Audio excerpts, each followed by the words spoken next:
dans cette formation où on va parler de e-commerce.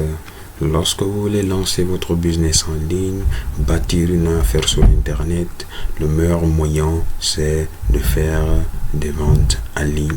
Et donc, le dropshipping avec des plateformes adéquates comme Facebook, Amazon, Alibaba et tant d'autres plateformes que vous connaissez sont remplies de produits où vous allez donc faire des achats.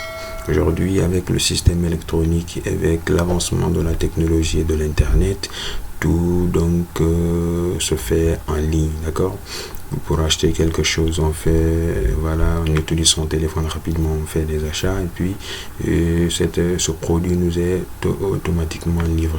Et parmi les plateformes les mieux utilisées dans ce sens, nous avons Shopify, nous avons d'autres plateformes de dropshipping, notamment Amazon, Alibaba et même Facebook avec donc sa marketplace. Vous avez cette possibilité de commander des achats, vous voyez, donc d'acheter des produits que vous avez besoin rapidement.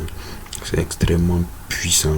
Et donc dans cette vidéo, on va voir comment réaliser une plateforme avec WordPress en utilisant un plugin connu, populaire, qui est le WooCommerce. Et donc l'objectif, c'est de se lancer et mettre en place une plateforme, donc une boutique en ligne sur laquelle on peut vendre nos produits. Et en utilisant WordPress qui est le CMS, vous avez donc cette possibilité de ne pas vous tracasser avec la technique, la programmation et mettre en place rapidement votre boutique. Donc au-delà de ça, on va utiliser le WooCommerce, paramétrer et puis ajouter des produits et puis mettre notre plateforme en ligne. Vous le savez sûrement déjà, le CMS WordPress est le CMS le plus utilisé au monde. Avec l'extension WooCommerce, on a donc la possibilité de mettre notre boutique et de faire cette gestion-là. On aura la possibilité d'ajouter des produits, de configurer donc l'achat avec un système de paiement et un système de livraison. Vous aurez avec WordPress cette possibilité là, une fois installée, et on va le travailler en local et puis nous aurons donc cette possibilité d'aller directement sur la plateforme et puis faire ces différentes configurations. Sans plus tarder, ce qu'il faut faire, puisque nous allons travailler en local avant de mettre la plateforme en ligne, vous devez installer un serveur en local, que ce soit XAMPP, MAMP ou WAMP serveur, selon le système que vous avez. D'accord? Et puis une fois installé, vous aurez donc cette possibilité directement de travailler sur votre serveur en local, sur votre boutique en ligne. D'accord?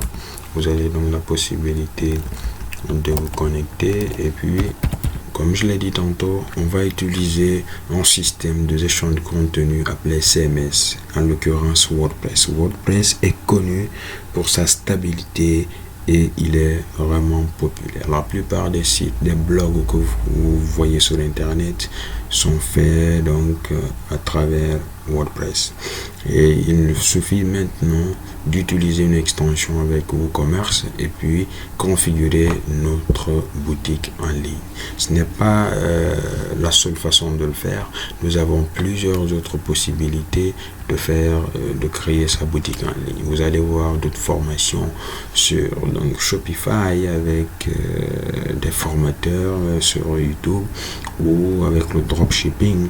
Vous avez donc cette possibilité d'utiliser aussi des plateformes directement et avec un abonnement de 30, 60 euros avec d'autres thèmes que vous pouvez ajouter jusqu'à 100 ou 300 euros pour travailler avec ces systèmes de vente en ligne. Et pour notre cas et dans cette formation, on va se concentrer uniquement sur WordPress avec son plugin WooCommerce. Let's go!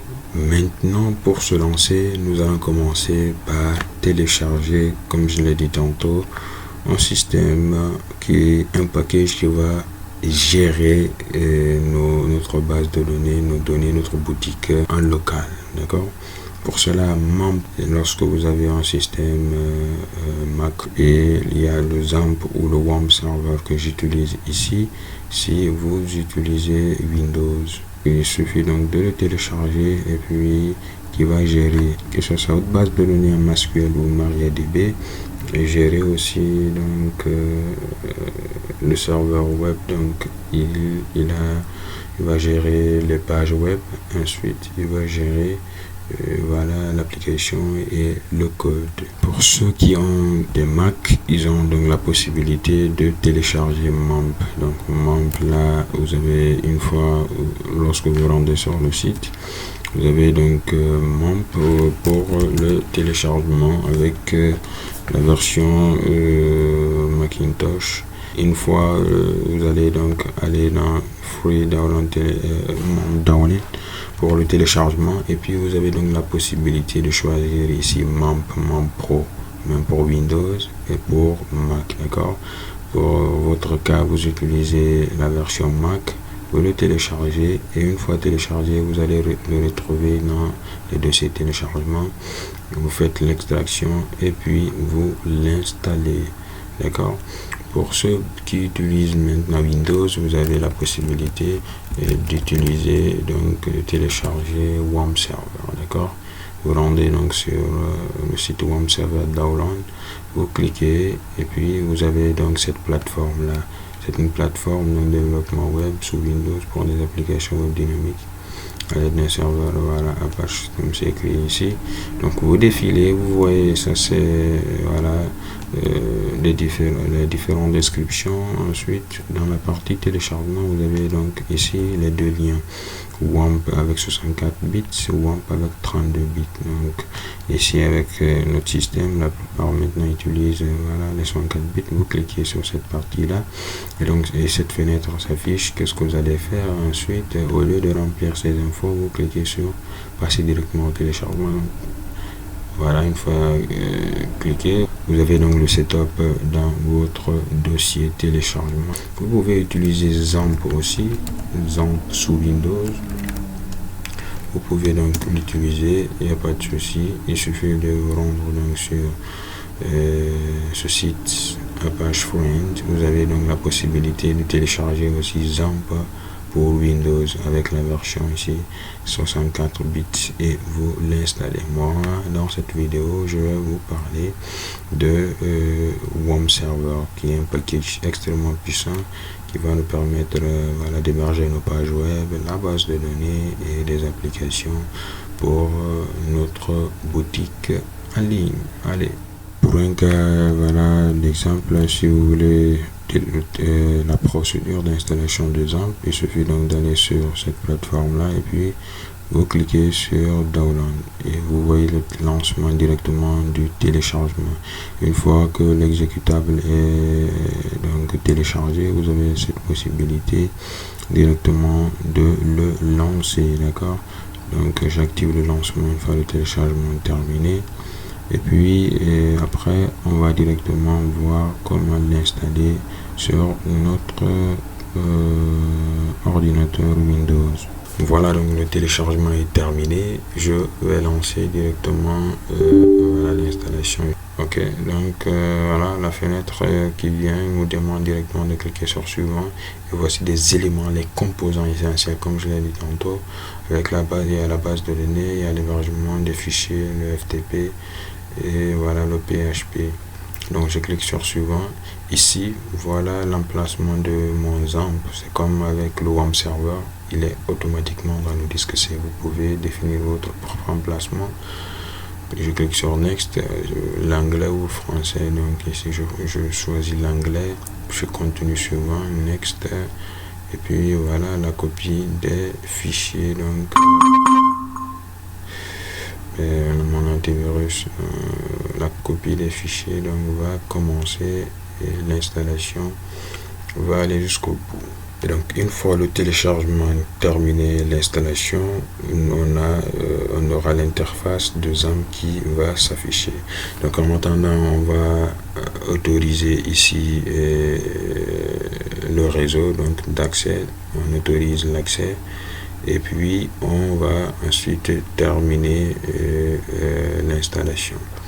Après l'installation, qu'est-ce qu'il faudrait faire pour configurer notre boutique? On aura besoin de WordPress. Donc pour cela, rendez-vous sur wordpress.org, sur ce lien-là, et vous avez donc la possibilité directement de télécharger WordPress dans votre machine. Une fois téléchargé, il sera en mode compressé. Donc vous allez maintenant décompresser le fichier, le renommer s'il le faut, et ensuite le mettre dans votre serveur Apache. Vous avez vu, l'installation ici est terminée et l'interface va s'afficher. Ensuite, une fois que le téléchargement ici termine, ici le téléchargement du fichier terminé, donc j'aurai WordPress que je pourrai directement, vous le voyez, une fois le téléchargement lancé, j'aurai le fichier dans mon ordinateur. Donc vous voyez déjà le fichier WordPress qui est là. Je vais le décompresser rapidement et le mettre à la place où il doit être, c'est-à-dire sur le serveur Apache. Voilà donc notre fichier WordPress qui est décompressé. Donc je le copie, il n'y a pas de souci, d'accord. J'ai déjà donc lancé WAMP, il est lancé automatiquement après l'installation, et nous avons besoin de serveur Apache et de MySQL, d'accord. Et le serveur Apache ici, lorsque je veux le lancer, je clique sur Start. MySQL pour la base de données, puisque la boutique ne peut pas fonctionner sans la base de données. C'est ce qui stocke les produits. Il faut donc lancer la base de données et le serveur web. Il suffit juste de cliquer ici sur Start et vous voyez ici on nous demande d'autoriser toujours l'accès. On autorise l'accès donc avec MySQL, et puis en même temps vous voyez le bouton vert, ça veut dire que le serveur est déjà démarré, d'accord. Et lorsque nous l'installons, pendant l'installation, si vous vous rappelez, nous avons stocké donc notre package dans le disque C. Et là, nous allons dans le disque C. Qu'est-ce que vous remarquez? Nous avons ZAMP ici, d'accord. C'est ici que nous allons placer notre fichier WordPress, d'accord. Donc, on va le placer ici pour pouvoir y accéder et puis lancer directement notre boutique. Donc lorsque nous copions notre fichier WordPress déjà téléchargé, il faudrait se rendre là où nous avons stocké notre package serveur. Donc dans le disque C, si vous vous rappelez, donc dans le disque C, nous avons ZAMP, d'accord. Et une fois dans ZAMP, vous allez chercher un fichier qui est nommé htdoc, d'accord. Vous cliquez ici, vous voyez donc htdoc. C'est dans ce fichier là que vous allez stocker vos projets. Donc si vous avez un projet de site internet, un site vitrine ou un site e-commerce, pour notre cas ici, vous le mettez là. Pour MAMP aussi, et pour MAMP aussi c'est la même chose, vous avez un fichier htdoc, et pour WAMP server vous avez 3W. Je vais vous le montrer ici. Pour WAMP, vous avez ici WAMP 64. Une fois dedans, vous avez donc les 3W. C'est ici que vous donc stockez votre site, d'accord. Et donc comme je vous l'avais dit, une fois que votre fichier sélectionné ou votre fichier WordPress téléchargé, décompressé, et vous le copiez, vous venez donc dans le disque C où vous avez donc votre package serveur Apache, et dans ce serveur vous avez ZAMP ici. Une fois dedans, vous avez un fichier appelé htdoc. Donc htdoc, c'est ici que vous allez coller votre fichier WordPress, votre projet, donc votre boutique en ligne, votre site vitrine ou d'autres projets web que vous allez réaliser. Donc on revient sur ZAMP ici, d'accord, et puis htdoc, vous cliquez et vous avez donc la possibilité directement de coller votre projet WordPress. Une fois collé, vous avez la possibilité maintenant de le renommer, et puis vous allez maintenant passer à la configuration de votre projet. Mais avant de passer à la configuration aussi, une chose importante, il faut créer la base de données. Alors let's go, on va créer la base de données.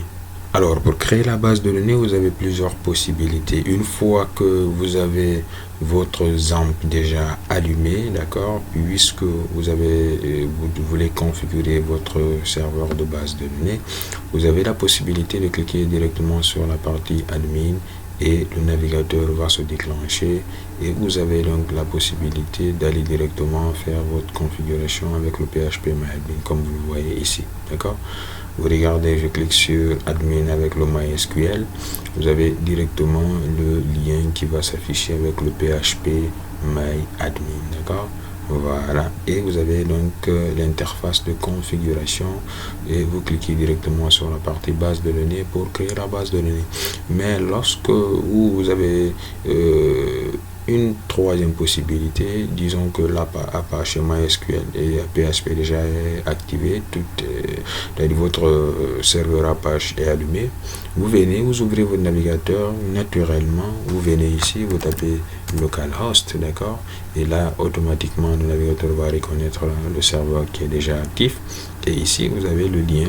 Vous cliquez sur PHP MyAdmin, vous voyez, donc il y a plusieurs chemins. L'objectif c'est d'atteindre un résultat. Une fois ici, comment créer la base de données, vous cliquez sur base de données et vous avez donc la possibilité de nommer votre base de données. Ici je mets, voilà, je mets boutique DB, d'accord.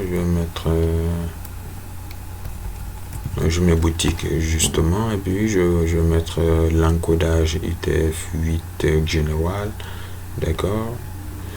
UTF-8 général, donc c'est un peu plus en haut, général. Ici je le prends, ensuite je clique sur créer, d'accord. Et donc je viens de créer ma base de données ici, d'accord. Donc je peux le sélectionner, voilà, il est là. Pour le moment nous n'avons pas de données, pas d'enregistrement, pas de table dans notre base de données, mais une fois notre boutique créée, les produits, les achats, toutes ces informations seront stockées dans la base de données. C'est quelque chose de très important en matière de création, de développement d'applications ou de gestion des informations. Maintenant que la base de données est créée, qu'est-ce que nous allons faire? Déjà, nous avons stocké notre projet dans notre serveur Apache. Ici, nous avons WordPress. Donc, on a la possibilité de le renommer pour nous rappeler réellement de quoi il s'agit. C'est extrêmement important pour ne pas, voilà, s'embrouiller avec plusieurs autres projets. Ici, je vais mettre boutique e-commerce ou je sais pas, shopping. Je vais mettre e-commerce. Ben, je n'ai pas l'inspiration là, mais je vais mettre shop. Donc je vais mettre e-commerce. Ou juste je vais mettre boutique, encore boutique en ligne. Voilà, boutique. Ok, j'ai pas assez d'inspiration, je mets boutique, il n'y a pas de souci. Et donc on va revenir sur notre navigateur. Nous avons local, ça c'est la base de données. On va maintenant passer à la configuration de WordPress, d'accord. Une fois que notre projet est stocké, nous venons ici, donc localhost, d'accord. Et dans localhost, je vais me rendre directement sur le lien WordPress, d'accord. Ici, à partir de localhost, nous avons slash, j'avais mis boutique, voilà, boutique, je mets boutique et je valide par entrée. Automatiquement, voilà, il nous donne l'accès à WordPress. Ici on dit bienvenue sur WordPress. Vous aurez besoin des éléments suivants: nom de la base de données, on connaît déjà, nom d'utilisateur, temps, et puis on clique sur c'est parti pour faire notre configuration, d'accord. Donc ici on nous demande le nom de la base de données et ici on revient sur cette partie. Vous voyez, la base de données s'appelle boutique avec voilà B minuscule, boutique. L'identifiant ici, c'est l'identifiant pour la base de données. C'est généralement root. Donc vous mettez root, il n'y a pas un changement là-dessus. Et nous n'avons pas de mot de passe pour la base de données pour le moment. Puisque nous sommes à local, il n'y a pas de souci. Ici, le localhost, c'est l'adresse donc de la base de données. Et puis sur la table ici vous avez 3W, vous pouvez le rester comme ça, il n'y a pas de problème. Mais une fois, si vous êtes en ligne, d'accord, sur un hébergeur comme OVH, lorsque moi je travaillais avec mon blog, ou d'autres comme LWS, vous allez donc faire tous ces paramétrages là et de manière sécurisée. Vous définissez l'identifiant de la base de données, vous définissez un mot de passe fort, l'adresse est déjà connue, donc la plateforme vous le propose, et vous définissez le nom de la base de données et surtout le préfixe. Ici aussi vous pouvez le modifier pour que les gens, s'ils savent que vous avez un site e-commerce, un site disons WordPress, pour qu'ils ne puissent pas donc deviner directement votre adresse d'accès en mettant par exemple votre adresse / et puis wp admin, d'accord. Voilà, donc ici on clique sur envoyer, tout est correct. Voilà, automatiquement on dit c'est parfait, lancer l'installation. Donc on va lancer l'installation. On nous demande ici le titre de site, d'accord. Moi je mets voilà un titre que vous pouvez modifier après dans le shopping, d'accord. Et puis ici on me demande un identifiant d'accès, donc cette fois-ci c'est l'accès à WordPress, je mets admin. On me demande un mot de passe, je mets voilà admin, voilà 1 2 3. Voilà, c'est un mot de passe, je confirme, mot de passe faible, d'accord. Vous pouvez modifier tout ça après, puisque nous sommes en local. L'objectif c'est de travailler, voir que tout marche, les produits, tout, ensuite le mettre en ligne et déjà la configuration est bonne. Ici vous avez maintenant la possibilité de mettre votre adresse électronique. C'est extrêmement important lorsque vous voulez que WordPress vous envoie des informations. Lorsque vous voulez réinitialiser votre mot de passe par exemple, il faut mettre votre adresse. Ensuite la visibilité par les moteurs de recherche, vous laissez tel quel comme ça, pour que voilà, lorsque vous allez lancer votre plateforme, que la plateforme soit visible. Sinon voilà, disons que vous n'aurez pas d'achat. Clique directement sur installation. Maintenant que l'installation est terminée, on nous dit quel succès, WordPress est installé, merci d'en profiter. Alors nous allons en profiter amplement pour configurer notre boutique en ligne. Une fois l'installation terminée, nous allons nous connecter sur WordPress. Donc vous cliquez sur se connecter et puis vous avez donc votre interface admin qui est là, d'accord. Votre identifiant c'est admin, votre mot de passe, et vous le tapez, et ensuite vous cliquez sur connexion. Et une fois connecté, vous allez aller débarquer sur le tableau de bord. Bienvenue sur WordPress. Et voici maintenant votre partie, je dirais, back-end, où vous avez la possibilité de configurer ici, ajouter donc des extensions, configurer l'apparence de votre boutique, ajouter des thèmes, paramétrer les commentaires, configurer ici, ajouter des pages statiques, ajouter donc des articles, voilà, et puis configurer si vous voulez que d'autres utilisateurs puissent ajouter des produits autres, voilà, et faire aussi donc des réglages, import, export, sauvegarde, permalien et tant d'autres configurations et des mises à jour. Voilà, donc lorsque vous voulez lancer par exemple votre site pour voir ce qu'il en est, vous venez sur cette partie, vous cliquez sur aller sur le site web, d'accord. Une fois cliqué, vous avez donc votre site, votre boutique en ligne. Ici c'est l'affichage par défaut, ne vous inquiétez pas, on va procéder à la configuration étape par étape. Si vous remarquez, depuis qu'on a fait l'installation avec XAMPP ou MAMP ou Home Server, et puis on a allumé nos différents packages, on a directement configurer la base de données et lancer notre voilà, projet. Donc il se peut que vous ayez vous déconnecter, d'accord, vous avez fini de travailler aujourd'hui, vous voulez recommencer notre jour. Pensez toujours à démarrer d'abord le serveur en local, d'accord. Donc ici Zamp, il faudrait le démarrer. Vous faites Windows, d'accord, puisqu'il est déjà installé, vous recherchez Zamp, vous avez donc la possibilité, donc vous cliquez ici pour le lancer, d'accord.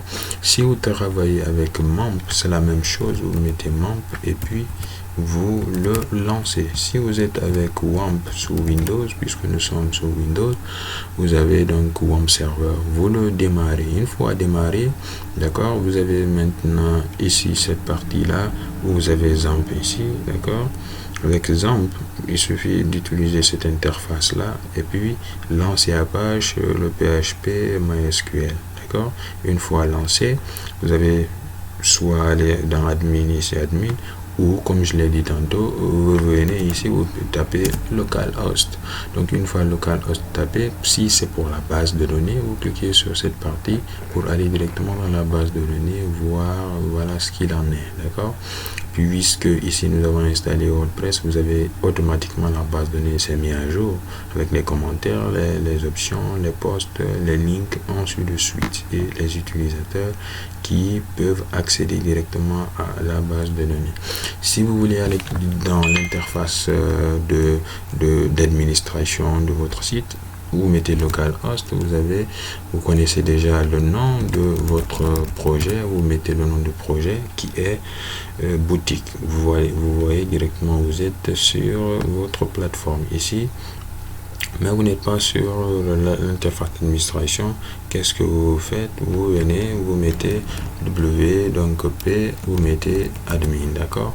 Une fois ce lien déjà mis, vous avez donc la possibilité d'aller directement avec l'interface d'administration. Ici, moi, vous voyez, c'est une connexion automatique. Pourquoi? Puisque j'ai enregistré le mot de passe dans mon navigateur, d'accord. Mais il faut être vigilant avec ça. S'il n'y a pas quelqu'un d'autre qui va accéder à votre ordinateur, il n'y a pas de souci, mais sinon vous pouvez retenir le mot de passe, utiliser un gestionnaire de mots de passe, il n'y a pas de souci. Et lorsque vous finissez, pensez donc à vous déconnecter. Une fois vous venez ici, vous allez donc vous déconnecter, d'accord. Une fois déconnecté, il n'y a pas de souci, il faudrait encore revenir mettre voilà le lien, et puis vous avez donc admin, vous avez le mot de passe, vous avez vu. Donc ici pour moi c'est automatique puisque j'ai enregistré, comme je l'ai dit tantôt, avec mon navigateur. Donc vous vous connectez, vous avez donc la possibilité, comme je l'ai dit, de faire vos différentes configurations. Donc nous avons fait le premier travail, l'installation du serveur local Apache MySQL, soit avec Zamp ou MAMP, d'accord. Nous avons téléchargé WordPress, nous l'avons installé, nous décompressé, voilà, collé dans la partie projet avec dans le dossier htdocs, et puis nous avons lancé notre serveur, nous avons configuré la base de données, et puis nous avons maintenant lancé WordPress en configurant donc les identifiants, les paramètres d'accès, et puis nous sommes tombés directement sur notre interface d'administration. C'est ici que tout va se passer, configuration, gestion de la boutique et tout.